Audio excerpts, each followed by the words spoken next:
Friends, welcome to Nerdy Neuron. आज हम बात कर रहे हैं एक्सपेरिमेंटल लैब की। प्रीवियस लेक्चर में हम डिस्कस कर चुके हैं अबाउट द स्टूडेंट्स फिजियोग्राफ की। आज हम बचे हुए इंस्ट्रूमेंट्स की बात करेंगे जो स्पॉटिंग में अक्सर रखे रहते हैं, एक्सपेरिमेंटल लैब के वाइवा में रहते हैं। क्वेश्चन आता है स्पॉटिंग में, आपको आइडेंटिफाई करना होता है इंस्ट्रूमेंट और उसके यूज़ बताने होते हैं। ये अक्सर प्रॉब्लम आती है, इंस्ट्रूमेंट बुक में दिया होता है, क्लास हमारी मिस हो गई, हम देख नहीं पाए उस इंस्ट्रूमेंट को, और ये प्रॉब्लम आती है कि कैसे उसका आंसर दें क्योंकि उस चीज़ को देखा नहीं हुआ है। आज हम डिस्कस करते हैं वन बाय वन, ठीक है।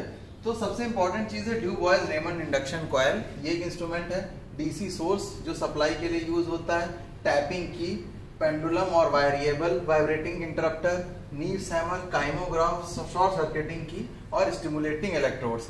ये वो डिवाइसेस हैं जो स्टिमुलेशन के लिए यूज हो रही हैं, रिकॉर्डिंग डिवाइसेस अलग हैं। तो ड्यूबॉइस रेमंड इंडक्शन कॉइल बहुत इंपॉर्टेंट डिवाइस है, अक्सर यूज होती रहती। देखिए इतनी बड़ी सी डिवाइस है, हाथ में भारी भी लगती है।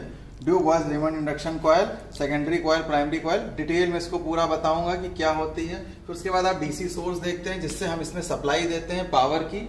डीसी सोर्स को मैं आपको दिखाता हूँ, ये हो गया डीसी सोर्स। देखिए ये DC source 6 volt output DC supply देता है ये।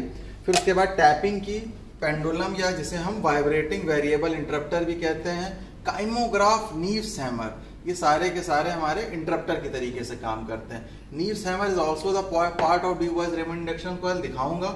और जब भी आपसे सवाल पूछा जाए कि ड्यूबॉइस रेमंड इंडक्शन कॉइल के बारे में डिटेल बताइए, नाम आइडेंटिफाई, तो आपको पूरा नाम लेना है, Dubois Reymond induction coil with Neef's hammer. Kymograph की भी बात करनी है। काइमोग्राफ है तो वैसे recording device, but it also work as a interrupter. कैसे काम करता है, कैसे सेट करते हैं, बताया जाएगा आपको।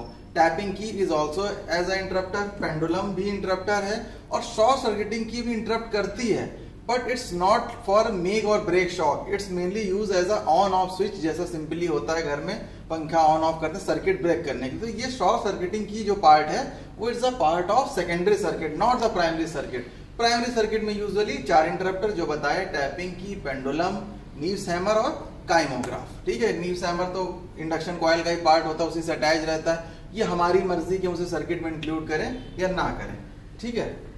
तो अब हम चलते हैं थोड़ा सा डिटेल में ड्यूबॉइस रेमंड इंडक्शन कॉइल की तरफ, बाकी चीज़ें बाद में देख लेंगे। सबसे पहले इसको देख लेते हैं। ये बहुत ही इंपॉर्टेंट डिवाइस है, ड्यूबॉइस रेमंड इंडक्शन कॉइल, ठीक है। तो सबसे पहले इसको देखते हैं। ड्यूबॉइस रेमंड इंडक्शन कॉइल में ये है, ये एक फिक्स्ड रॉड है जो इसकी बेसिक असेंबली है, जिस फ्रेमवर्क पे ये लगी हुई है। ये जो मूव कर रही है, जो आगे पीछे मूव करती है, ये है सेकेंडरी कॉइल, और ये जो फिक्स्ड है ये है प्राइमरी कॉइल। इसके अलावा ये देखिए, ये जो पार्ट है ना पीछे का, देखिए ये पोर्शन जो एक पत्ती जैसा है, जिसको यहाँ से K1 K2 की हटा रहे हैं, तो ये देखिए ऐसे मूव कर रहा है। ये देखिए थोड़ा सा फ्री कर देते हैं हम इसको, देखेंगे ये देखिए पत्ती जैसा है, ये मूव कर रहा है, वाइब्रेट कर सकता है। दिस इज, और ये जो इलेक्ट्रोमैग्नेट ये बना रहे हैं नीव्स हैमर का पार्ट। ये हैमर की तरीके से काम कर रहा है, नाम रख दिया गया है नीव्स हैमर, साइंटिस्ट के नाम पे रखा हो ड्यूबॉइस रेमंड इंडक्शन कॉइल। तो ड्यूबॉइस ने इसको बताया तो उनकी ड्यूबॉइस रेमंड की इंडक्शन कॉइल हो गई। अब बात ये आती है, आप इंड्यूस करंट के पीछे इतना क्यों पड़े हुए? स्टिमुलेट करना है डीसी से कर दो, एसी से कर दो, इंड्यूस करंट के पीछे आप क्यों परेशान हो?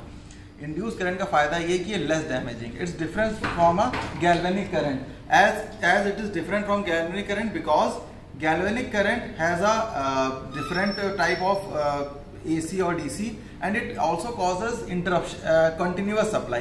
AC की फेजिक होगी, बट ये जो इंड्यूस करंट होती है ये बहुत ही शॉर्ट ड्यूरेशन ऑफ टाइम के लिए होती है और वेरी लेस डैमेजिंग होती है। क्यों होती है? क्योंकि भाई इंड्यूस करंट, जैसा आप 11-12 में पढ़ के आ रहे हैं फिजिक्स में, इंड्यूस करंट तभी प्रोड्यूस होती है जिस समय मेक या ब्रेक होगा, that means change in magnetic flux. अगर मैग्नेटिक फ्लक्स कॉन्टिन्यूअस है, एक बना हुआ है या जीरो है, तो इंड्यूस करंट नहीं प्रोड्यूस होगी।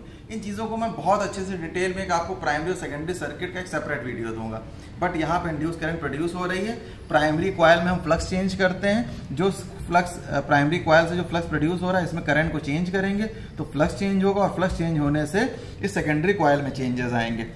अब ये चेंजेस कई तरीके से आ सकते हैं। हम स्ट्रेंथ को बढ़ा घटा सकते हैं, कॉइल को जितना ज़्यादा ऊपर कर देंगे मतलब उतना ज़्यादा इस प्राइमरी कॉइल से निकलने वाला फ्लक्स पास होने लगेगा।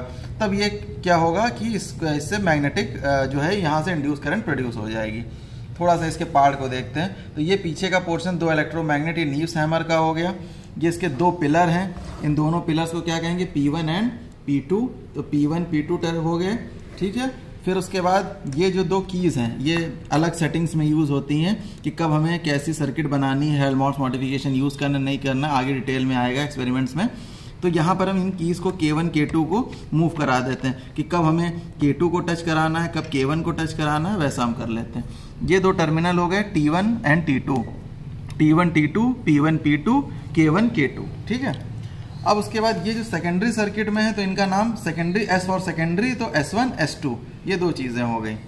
अब एक बहुत इंपॉर्टेंट चीज़ देखिए ये जो कॉयल है ये जिस रॉड में मूव कर रही है, देखिए इसमें मार्किंग है 0 1 2 3 4, यहाँ पर देखिए मार्किंग्स मेंशन है। तो ये मार्किंग्स हमें बताती है कि हमने कॉयल को कितना दूर रख रखा है, इससे हमें ये फ़ायदा मिलता है। और देखिए मार्किंग 0 1 2 3 4 की भी है। फिर उसके बाद ये देखिए मार्किंग आगे बढ़ती चली जा रही, 25 तक मार्किंग दी हुई है। ये हमें ये हेल्प करती है बताने में कि हमने कॉयल को किस एग्जैक्टली डिस्टेंस पे रखा है। अब जितना हम डिस्टेंस यहाँ से बढ़ाते चले जाएंगे उतनी ज़्यादा इंड्यूस करंट कम होती जाएगी। क्यों? क्योंकि देखिए प्लस यहाँ पे एक सर्कुलर फॉर्म में प्रोड्यूस हो रहा है। अब यहाँ इतनी दूर कर दिया तो इससे मैग्नेटिक फील्ड ही बहुत कम पास हो रही, तो करंट प्रोड्यूस कहाँ से होगी। जितना ज़्यादा ओवरलैप करेंगे यहाँ से निकलने वाली करंट की स्ट्रेंथ बढ़ती चली जाएगी। सो ये चीज़ बहुत इंपॉर्टेंट है कि प्राइमरी और सेकेंडरी कॉइल्स ये चीज़ें आपकी क्लियर हों। बाकी primary circuit, secondary circuit, induce current, इसके बारे में सेपरेटली बहुत डिटेल में आपको पढ़ाऊंगा पीपीटी की हेल्प से, एक एक डायग्राम, कब फ्लश चेंज होता है, कैसे होता है, उसकी बात हम नेक्स्ट वीडियो में करेंगे। अभी सब्सिक्वेंट वीडियो में हम इंटरप्टर्स की बात कर लेते हैं, देन और बाकी इंस्ट्रूमेंट्स की बात करेंगे। Thank you.